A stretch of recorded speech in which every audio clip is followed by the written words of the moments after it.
शशांक मन ही मन अपनी तारीफ करते नहीं थक रहा था।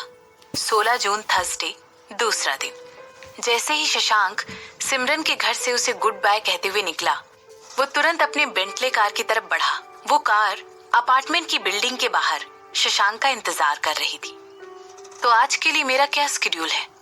शशांक ने अपनी टाई को लूज करते हुए कहा। आज आपकी 3 मीटिंग है सर। आपकी पहली मीटिंग जयपुर की प्रिंसेस पद्मिनी राजवंशी के साथ है। आपको उनके साथ बैठकर अगले महीने होने वाले फंड रेजर इवेंट के बारे में बात करनी है। इसके बाद 1 बजे आपकी हमारे बोर्ड ऑफ डायरेक्टर्स के साथ एक मीटिंग है।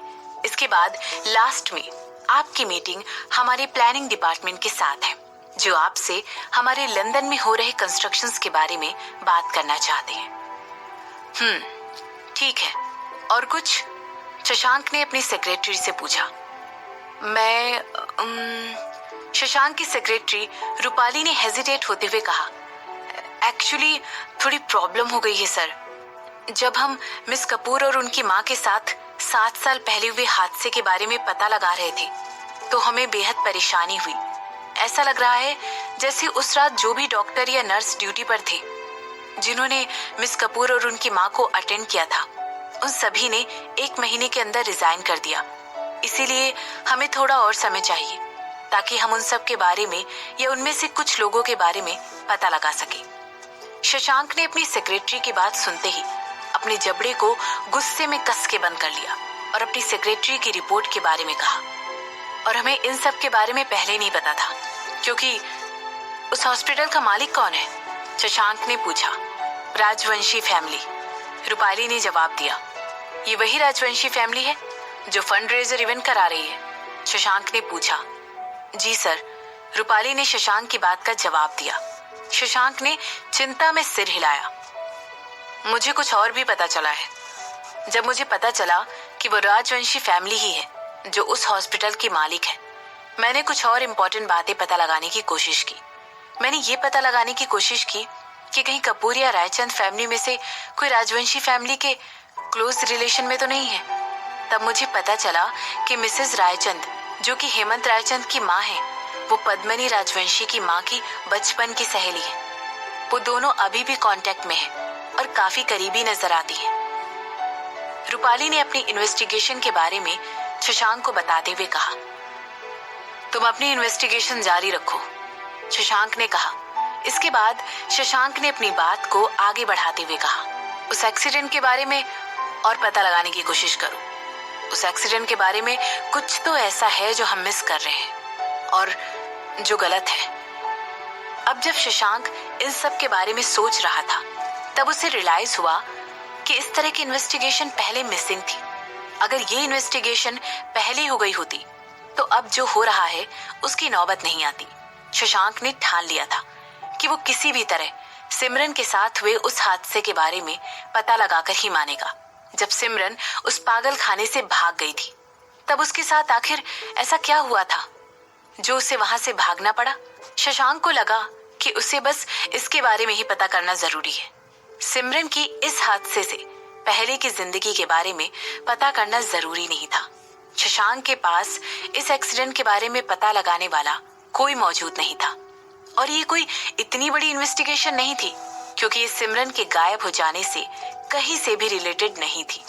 शशांक को सिमरन के गायब होने में पूरी तरह से कपूर फैमिली का हाथ लग रहा था। इस वक्त शशांक को समझ नहीं आ रहा था कि इन सब में दूसरे लोग भी शामिल हो सकते हैं, जैसे कि रायचंद फैमिली या राजवंशी फैमिली।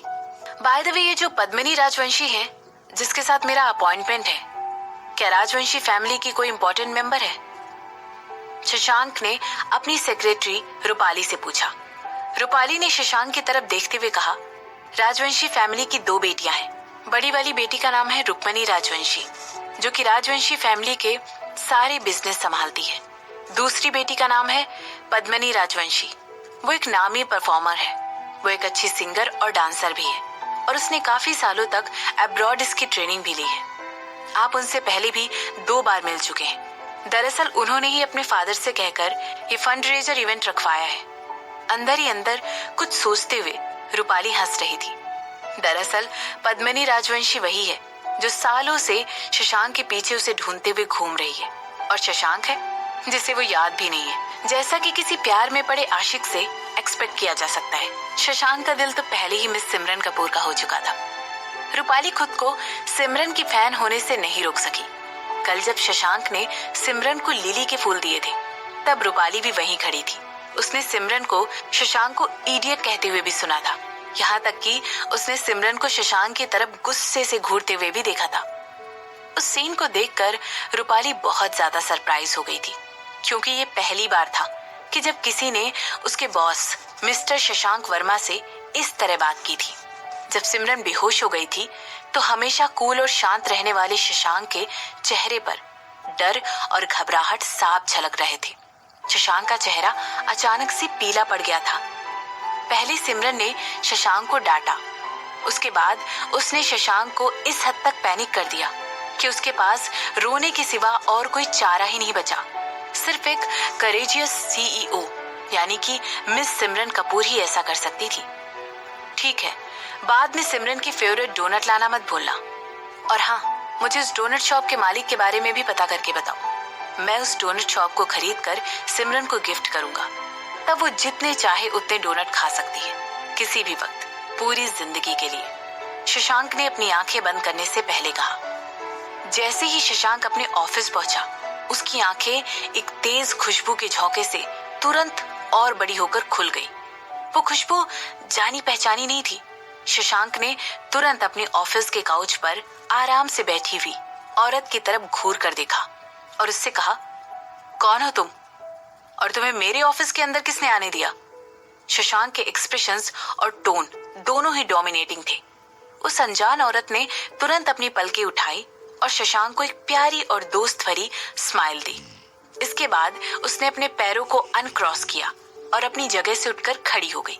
खुद को इंट्रोड्यूस करते हुए उसने कहा, मिस्टर शशांक, मैं पद्मिनी राजवंशी हूँ और मैं यहाँ पर आपसे मीटिंग करने आई हूँ। हमारी मीटिंग आज सुबह 9 बजे के लिए शेड्यूल की गई थी। इसके बाद पद्मिनी ने शशांक के साथ हैंडशेक करने के लिए अपना हाथ आगे बढ़ाया। हालांकि वो दोनों पहले भी मिल चुके थे, लेकिन पद्मिनी को पूरा यकीन था कि शशांक ने उसे फिर भी नहीं पहचाना होगा। इस चीज के लिए वो पहले से ही मेंटली प्रिपेयर थी। आखिरकार उसे हर बार ही अपनी बड़ी बहन की वजह से नजरअंदाज कर दिया जाता था। तुम्हें मेरे ऑफिस के अंदर किसने आने दिया? शशांक ने अपना क्वेश्चन रिपीट करते हुए पूछा। इसके बाद उसने कहा, जब भी मैं अपने ऑफिस में नहीं होता हूँ तो मैं यहाँ पर किसी को भी आने की इजाजत नहीं देता हूँ। ऐसे कहते हुए शशांक की आईब्रोज सिकुड़ गई थी, पर वो बेहद डरावने तरीके से पद्मिनी की तरफ देख रहा था। हालांकि पद्मिनी को देखकर ऐसा नहीं लग रहा था कि उसे शशांक से डर लग रहा है या वो शशांक के सवाल का जवाब देना चाहती है, बल्कि वो तो शशांक को देखकर केवल मुस्कुरा रही थी। शशांक के पास उस औरत के साथ बात करने का जरा भी पेशेंस नहीं था, इसीलिए वो तुरंत पीछे मुड़ा और उसने अपनी सेक्रेटरी रूपाली को ऑर्डर देते हुए कहा, तुरंत सिक्योरिटी को बुलाओ और इस औरत को मेरे ऑफिस के बाहर फेंकवा दो।